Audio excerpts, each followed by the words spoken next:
When looking at LaNorris Sellers and what South Carolina could be bringing in the 2024 recruiting class, South Carolina's offense could have a monstrous rushing attack in the very near future. You are Locked On Gamecocks, your daily podcast on the South Carolina Gamecocks, part of the Locked On Podcast Network, your team every day.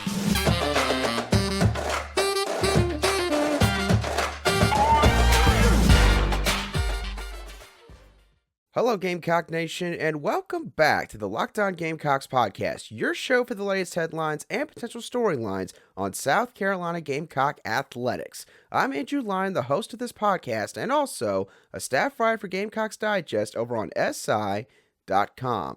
Thank you for making Locked On Gamecocks your first watch or listen here today. We are free and available on YouTube and also wherever you get your audio podcasts daily. And before we get into this Monday edition of Locked On Gamecocks, I want to let y'all know that today's show is brought to you by FanDuel Sportsbook, the official sportsbook of the Locked On Podcast Network. Make every moment more by visiting FanDuel.com/LockedOn today to get started.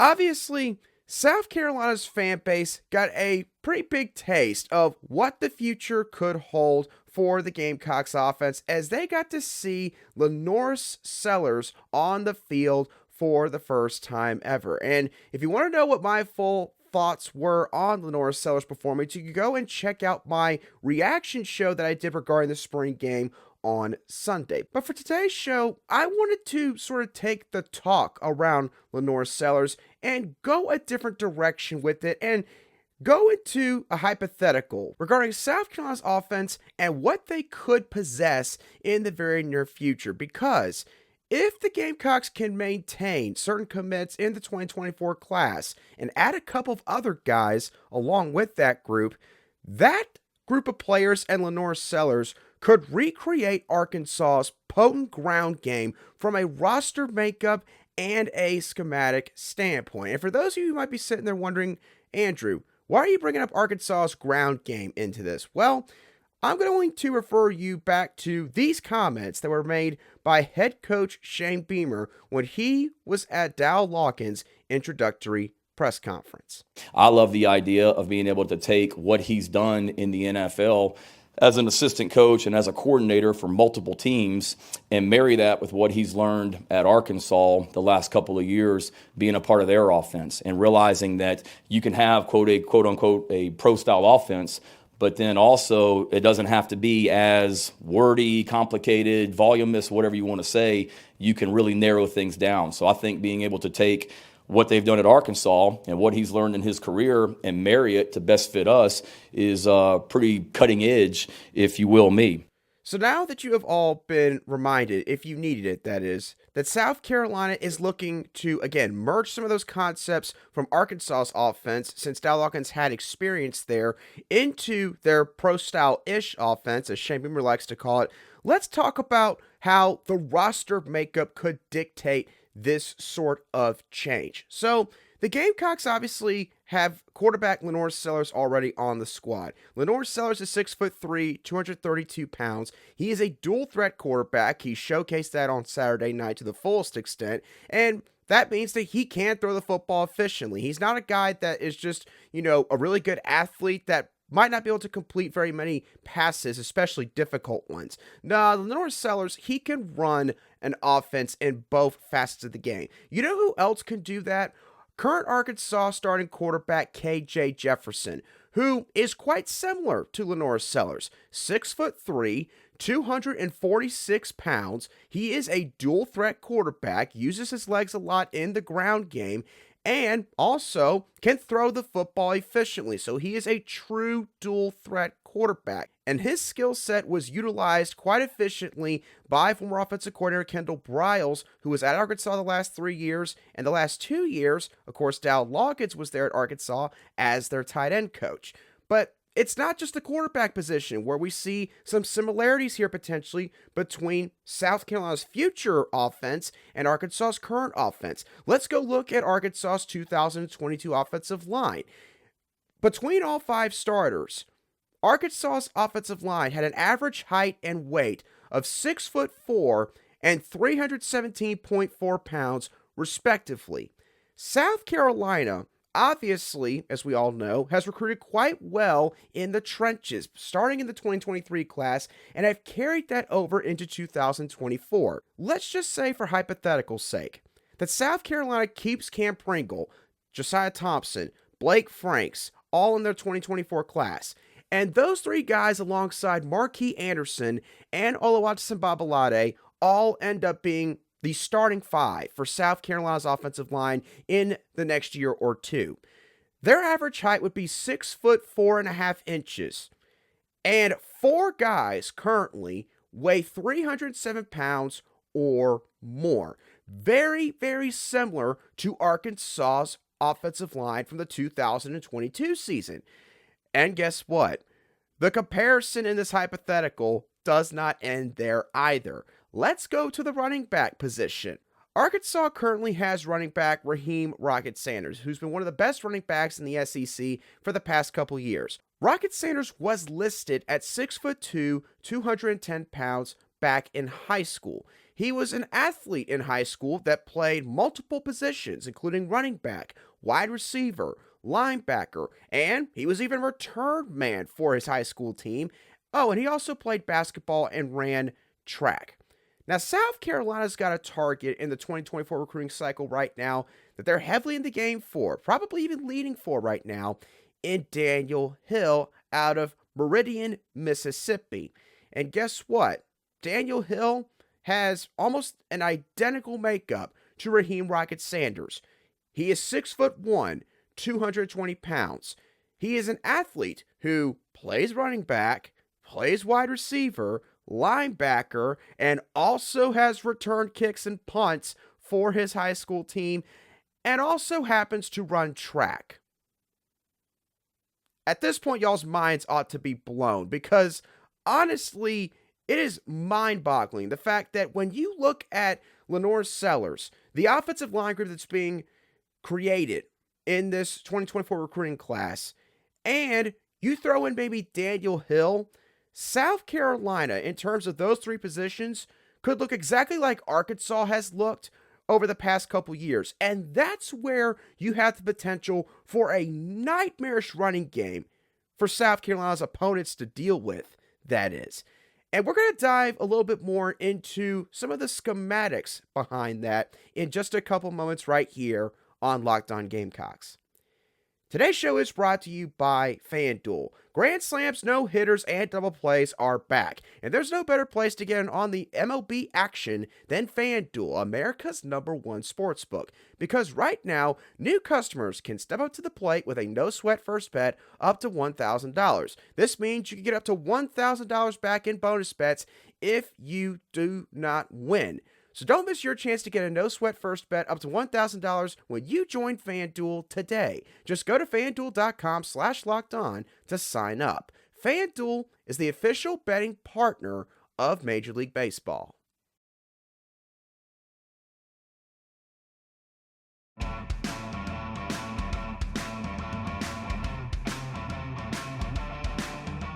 Welcome back to this Monday edition of the Locked On Gamecocks podcast, where we cover your South Carolina Gamecocks every single day.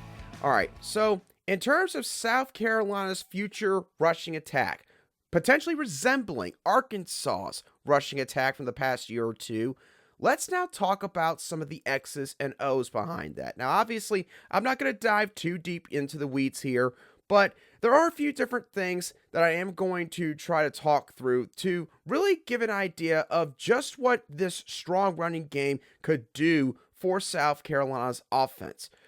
Firstly, it could open up the door for South Carolina to have more run-pass options in their offense. Now, this is something that South Carolina had to a certain extent when they had Kurt Roper and Brian McClendon as their offensive coordinators back when Will Muschamp was coaching here. The RPO game kind of got thrown out the door when Mike Bobo came along in 2020. And when Marcus Satterfield was here, while the Gamecocks have had some RPOs in their playbook, they didn't really run them to exactly a significant degree, besides apparently a lot of bubble screen type RPO action plays.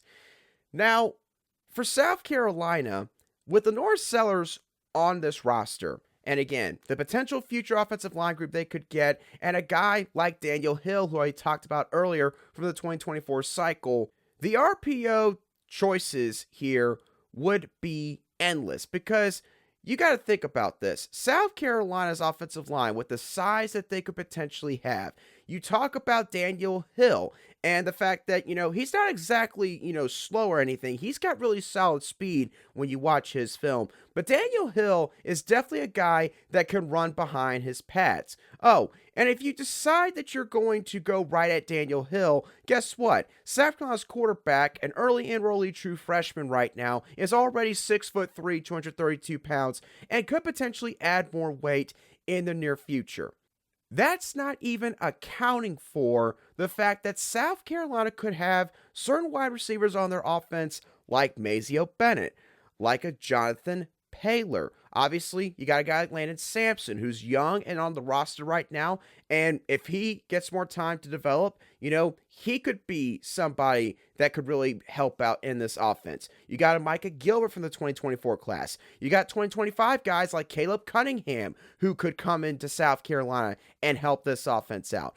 And for the majority of these guys, they are fast. They are playmakers. They can make plays on the ball in a variety of different situations, and they'll make you pay down the field. And that leads me into choice routes. Choice routes in South Carolina's offense, if they were to take this concept from Arkansas that they've run over the past couple years, would mean essentially this. South Carolina's wide receivers would run their route based on the kind of coverage they are getting from opposing defensive backs. So let's use a current wide receiver right now. Antoine Juice Wells has a choice route, okay? He could go either vertical if the defensive back has crept up to him, or if the defensive back is lined up like 10 yards off of him pre-snap, he could run a comeback route where he just takes, 8-9 steps down the field and then just cuts right on back to the quarterback and get a solid 6+ yard gain automatically. When you have a strong running game in football, typically an opposing defense, unless they are just so bad in terms of their personnel that they know they're not going to be able to stop you, they're going to slowly creep everybody up closer to the line of scrimmage. They're going to contribute more bodies to the box to try to slow down your ground game. This is when you open doors of opportunities for your wide receivers. And if they're dynamic wide receivers like Mazeo Bennett and Jonathan Paylor and the other guys I mentioned earlier, then those guys, if they just beat these defensive backs off the line, they will make them pay. And all of a sudden now, South Carolina hasn't just established a strong ground game, but now they're hitting you for 50+ yard bombs behind your secondary, because you're having to respect the ground game so much that now your secondary is compromised.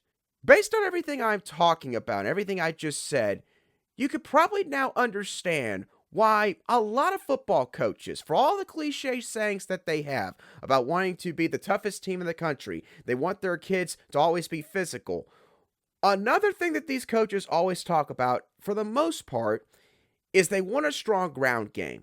They want to have a balanced offense. Shane Beamer has talked about this before. And when he talks about a balanced offense, what he means is he wants the offense to possess the ability to both run the ball and pass the ball, essentially when it is needed. Not just throwing the ball 50% of the time and running the ball the other 50% of the time.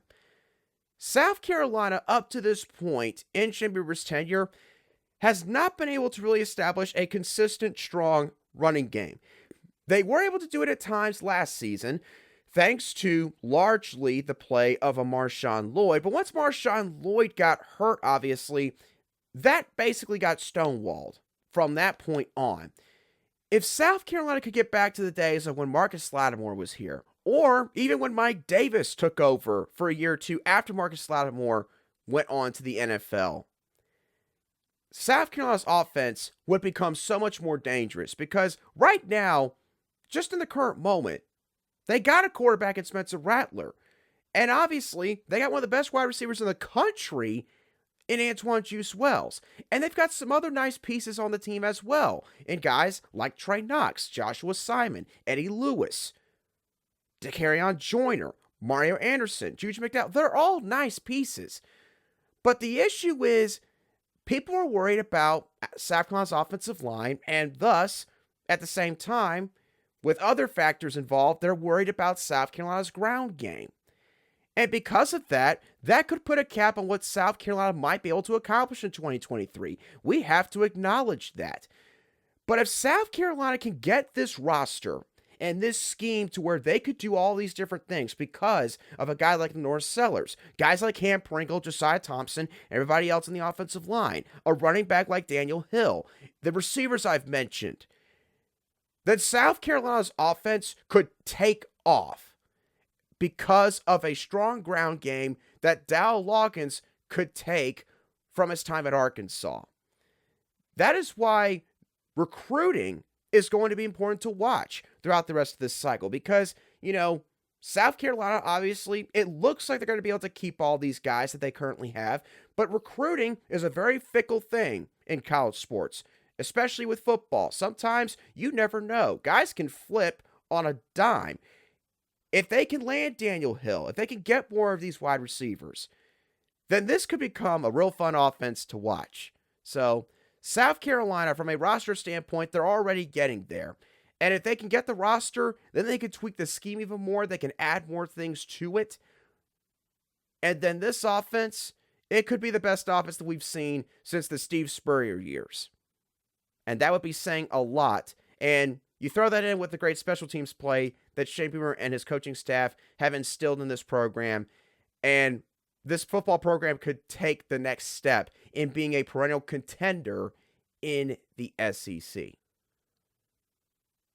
All right, now getting into the final portion of today's show, I want to switch gears over to the baseball diamond. South Carolina's baseball team lost their first 3-game series of the season on Sunday officially, as they lost Game 3 in Nashville to the Vanderbilt Commodores, and Game 2 for that matter, after winning the first game of the series. And that leads into my overall take with this series, which is the fact that it was a tale of two different stretches for South Carolina's baseball team. In the first 10 innings of this 3-game series against the Vanderbilt Commodores, South Carolina offensively scored 18 runs and hit the ball in the field 16 times. Defensively and pitching-wise, they had 2 defensive errors, 6 runs were given up, 10 hits were given up, and they walked 4 Vanderbilt batters. Now, through the final 16 and a half innings of this series, South Carolina only scored 5 runs. That's averaging around a run every 3 innings. They had 6 hits in total. They had 6 defensive errors. 14 runs were given up, 15 hits were given up, and they walked 9 Vanderbilt batters. In essence, South Carolina truly got beat in this series. There's no, flukish type component to this series. There's a lot of coulda, shoulda, wouldas for South Carolina. They certainly did not help themselves, but Vanderbilt, to their credit, they won this series. They were the better team in this stretch. So what all exactly happened? Well, you cannot narrow it down, obviously, to one thing, but there is one sort of reoccurring theme that I noticed throughout the series that really stuck out to me, especially in South Carolina's 2 losses here. When the South Carolina Gamecocks went up to the plate to hit in the last 2 games of this series, the Gamecocks, if they ever got a base runner on a base pad, they got a hit or they drew a walk with 2 outs, usually. The inning was just about over, and the Gamecocks would get somebody on, and they would extend the inning, but essentially delay the inevitable because the next guy would say, have a ground out, or they would strike out, and their half inning would be over. For Vanderbilt, they either drew an opening walk or got an opening base hit when they went up to bat, or even during innings where South Carolina's pitchers were doing better And they looked like they were going to have a clean inning. Nobody was going to reach base, and they were going to be able to go back to the dugout, and South Carolina would have another crack at Vanderbilt's pitching staff. The Gamecocks all of a sudden would give up, say, a single, or they would give up a walk.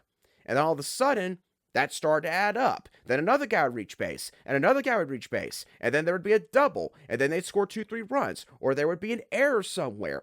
And you see where I'm going with this. The mistakes piled up for South Carolina. 1 turned into 2, turned into 3, so on and so forth. In terms of fielding, obviously, 8 errors in 3 games is just ridiculous. It's not good enough. I do believe that the AstroTurf field did have an impact on South Carolina's fielders this weekend. I think that at least 2 or 3 of the errors by Talmadge LeCroy, who I'll talk about a little bit more in a second, really were from the AstroTurf. And Michael Brasso, I believe, had an error as well. And I think that that was because of the different bounce that the baseball took off of the AstroTurf that changed, of course, sort of the spin angle and degree. And it obviously, it just changed their whole approach in terms of how they were trying to field grounders. And I do think that that had an impact on South Carolina's infielders. That's not, of course, again, to excuse what happened, because 8 errors is far too many. But I think that that did have an impact. Miscommunication also was not very good. Braylon Wimmer and Michael Braswell, they could not get on the same page in this series. They had multiple instances where the both of them, it looked like, were going after the same ground ball, and both of them thought the other guy was going to get it, and so they sort of let off, or they did not try necessarily to just full bore go right after the baseball, and it led to a free base runner for Vanderbilt, and there was not even an attempt made to get the guy out. And that was sort of something that you haven't really seen from this Gamecock baseball team all season long, for the most part. The other thing is this, the pitching. Honestly, after the first game, there was not really a whole lot of pitchers that went out there that you could sit there and say they had a really good outing. The only guy you might be able to point to and say that off the top of my head is probably Matthew Becker from Game 3, because he started Game 3. I think he pitched 4 innings, threw about 80 pitches. Was in a lot of trouble at multiple points in his outing, but hey, at the end of the day, he only gave up 2 runs. That is plenty good enough for a guy that was starting a third game, because one of your starting pitchers is still out with a back issue right now. Besides that, everybody else struggled, honestly, from this pitching staff. Not many guys just stepped up, quite honestly. For the first time all season, again, South Carolina was outplayed for the majority of the series in all 3 phases. Every single one of them. Pitching, hitting, and defense. Vanderbilt outplayed them in all 3 phases. And yeah, we can make the argument that, well, if South Carolina played Vanderbilt at home, who's to say that they wouldn't have won 2 games out of 3? And yeah, that's all well and good. It's just that for how much South Carolina dominated Vanderbilt in the first game, for them to go out there and do what they did the last 2 games, was just shocking, honestly. It was just completely and utterly shocking to watch. So the biggest question now, coming out of this series loss, is how does Mark Kingston's squad respond? Because obviously now, for the first time, you're going back home and you just lost a series, and you were the losing team. Again, it was not a fluke. Vanderbilt got you. They popped you in the mouth in all 3 phases, and at the end of the day, you weren't able to get off the mat. So now, you got to wipe yourself off, and you got to reevaluate. You got to say, what happened? Why did it happen?